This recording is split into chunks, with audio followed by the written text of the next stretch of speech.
Cuan, cuan, we be getting money. Cuan. Oke Mas Bro, sebelum kita lanjut ke videonya, saya share info bahwa grup STS akan open lagi STS rekomendasi bulan April. Kalau bingung STS rekom itu apa, lihat video di atas.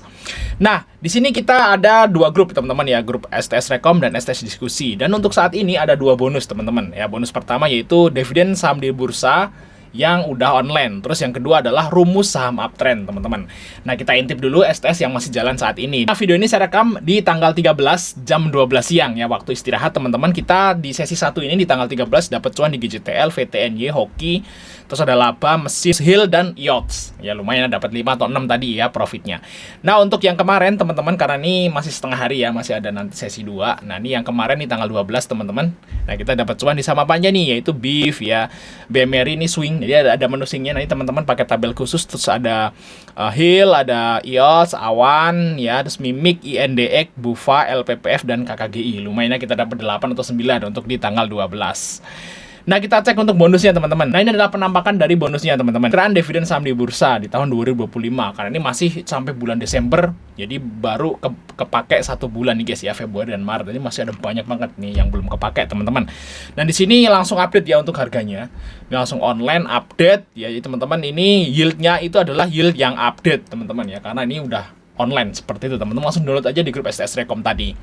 Nah, untuk bonus yang kedua teman-teman yaitu rumus saham uptrend. Nah, di sini teman-teman nggak usah nyari-nyari nih saham apanya yang lagi uptrend hari ini. Nah, ini screening ini saya klik di tanggal 13. Nah, ini di tanggal 13 jam 12 siang itu ada 30 saham yang uptrend, yaitu SMDM, DCI, dan seterusnya. Ada 30 teman-teman. Nah, kita coba cek salah satu, yaitu DMMX misalnya. Ini kan udah naik tinggi nih. Nah, ini ada yang belum naik tinggi nih teman-teman.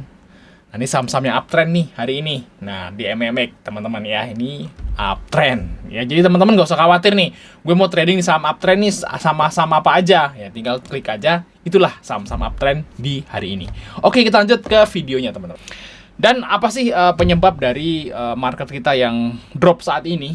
Kalau di sini ya, kalau di 2020 kan itu udah tahu lah jawabannya ya, pandemi corona. Nggak hanya terjadi di Indonesia, semua negara ada.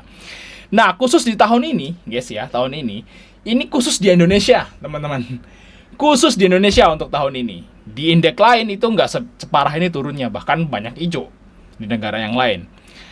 Nah, ini penyebabnya apa ya? Tentu aja penyebabnya adalah yang pertama banget ya, penyebab utama indeks kita tuh turun yaitu asingnya tuh keluar terus. Jadi saya kan memperhatikan gerakan asing ya tiap hari karena saya bikin konten. Jadi dari bulan November itu asingnya net sell terus sampai sekarang, sampai bulan Maret sekarang. Jadi udah berapa bulan tuh? 5 bulan ya. 5 bulan berturut-turut tiap hari itu asingnya net sell. Pernah sih beberapa kali net buy cuman sehari 2 hari doang, dan itu sedikit. Kebanyakan net sell 2T, 1T, 2T, ratusan miliar tuh sering banget tiap hari, itu selama 5 bulan berturut-turut sampai sekarang. Nah, itulah yang menyebabkan indeks turun. Kenapa? Karena investor asing kabur. Nah, kenapa investor asing kabur? Nah, kita harus telusuri kan, kalau kita kan punya otak gitu. Kita punya otak, kita punya pikiran, jadi kita berpikirlah, kenapa sih kok asing kabur? Kalau indeks turun karena asing pergi ya kita udah tahu semua lah, ada datanya. Cuman yang jadi masalah adalah kenapa asing tuh kabur? Kenapa asing tuh pergi? Ya, yang pertama tentu aja ya keadaan ekonomi Indonesia yang lagi nggak baik-baik aja. Lagi nggak stabil, ya lagi kayak gitu guys ya. Pokoknya lagi jelek lah. Makanya asing itu, wah, Indonesia ini kok kayaknya mau bangkrut ya. Indonesia ini kok kayaknya lagi gak baik-baik aja ya. Kalau saya sebagai investor asing ya, saya akan tarik dana daripada nanti kayak Argentina gitu, atau kayak Turki misalnya. Nah, mereka akan tarik dana dulu dan mereka ngejual sahamnya di IHSG. Kayak gitu guys ya. Nah, mungkin itu salah satu penyebabnya. Dan penyebab yang kedua adalah, ya tentu aja ya, Bapak Presiden Indonesia itu nggak peduli saham. Malah setiap pidato itu selalu jelek-jelekin saham. Saya juga sempat heran ya. Saya sempat heran gitu ya, kenapa seorang kepala negara itu jelek-jelekin indeksnya sendiri. Kalau jelek-jelekin indeks negara lain yang kompetitor, itu nggak masalah ya. Misalnya ada sih ya kayak Trump gitu kan, jelek-jelekin Cina gitu kan. Biasa, dia membela indeksnya sendiri, jelekin indeks yang lain. Wajar, negara sendiri ya gitu. Nah, yang di Indonesia itu lucu, indeksnya sendiri dijelek-jelekin. Luar biasa. Saya juga wow, mind blowing baru kali ini guys ya. Seorang kepala negara jelek-jelekin indeksnya sendiri. Padahal indeks saham itu adalah cerminan ya cerminan Indonesia di mata orang asing, di mata orang luar kayak gitu guys. Jadi kalau indeksnya itu jelek, itu orang asing udah pasti ngelihat Indonesia itu jelek, udah pasti. Karena kalau orang asing itu mau ngelihat Indonesia itu nggak ngelihat harus datang, itu nggak, lihat aja indeksnya. Oh jelek, berarti jelek. Kayak gitu aja, ini semua jelek berarti. Seperti itu guys ya. Ini jendela IHSG atau LQ45 juga, itu adalah jendela ya orang asing melihat Indonesia tuh kayak apa. Kayak gitu guys ya. Nah, jadi indeks turun, asing keluar. Nah, kalau asing keluar akibatnya apa? Asing keluar akibatnya apa? Nih. Kalau asing keluar akibatnya adalah rupiahnya melemah. Ya nih, asingnya keluar 2,5T, 1T kayak gitu ya. Rupiah melemah. Kenapa kok kalau asing keluar itu rupiahnya melemah? Kenapa?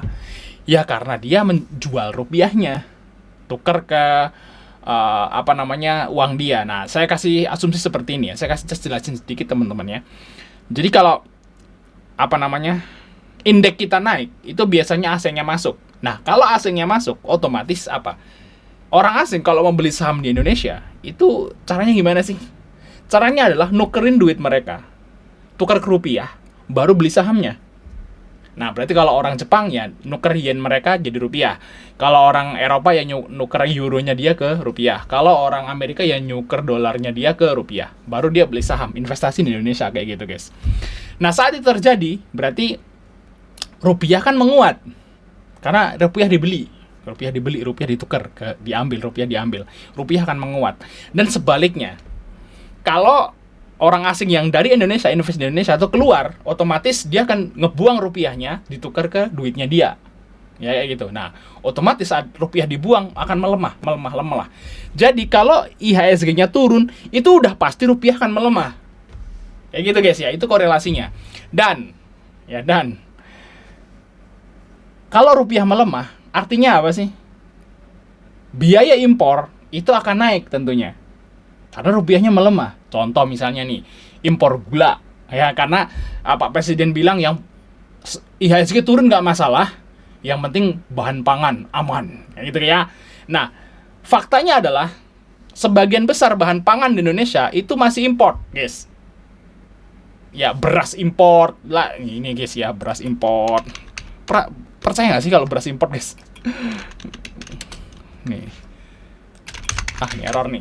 Oh, teman-teman cek aja deh. Import Indonesia pangan tuh banyak, beras, tepung, kedelai, gula, ya bahkan garam pun impor pernah. Bener nggak sih? Nah, kalau impor otomatis apa? Biayanya jadi naik. Biaya impornya akan naik kalau rupiahnya melemah. Kan nilai tukar rupiahnya jadi melemah toh. Nah, kalau bayarnya pakai dolar, tentu aja yang dikeluarin jadi lebih banyak. Dan kalau biaya impornya naik, otomatis harga pangan naik. Kan ke situ kan korelasinya teman-teman. Harga pangan naik. Kalau rupiah melemah itu udah pasti harga pangannya naik. Kalau IHSG-nya turun, udah rupiah melemah. Jadi saya heran gitu ya. Kok bisa bahan pangan aman tapi biarin IHSG turun? Saya juga heran di situ. Apakah kalau misalnya makanan ya, bahan pokok atau bahan pangan di Indonesia itu masih bisa diproduksi sendiri, ya udah nggak masalah. Tapi faktanya adalah sebagian bahan pangan di Indonesia itu masih import, ya, masih import, guys. Nah, saya yakin kalau IHSG terus turun, market terus turun, asing terus keluar, rupiah terus melemah, misalnya di 17.000 atau 18.000, bahan pangan pasti naik. Pasti. Jadi pasti naik, guys. Kayak gitu ya. Nah, seperti itu teman-teman ya. Jadi ya semoga aja ini segera membaik gitu ya. Pak Prabowo segera mungkin mencabut kata-katanya ya gitu ya. Biar asing itu kembali masuk. Kalau asing kembali masuk, rupiah menguat, biaya impornya turun, harga pangan jadi turun. Masa seperti itu ya kalau ngomongnya tentang perut ya, tentang pangan kayak gitu. Saya kan jelasin di sini tentang pangan. Nah, semoga aja segera terjadi dan stop lah untuk jelek-jelekin IHSG kayak gitu, guys. Ya, oke, sampai ketemu di video berikutnya, teman-teman.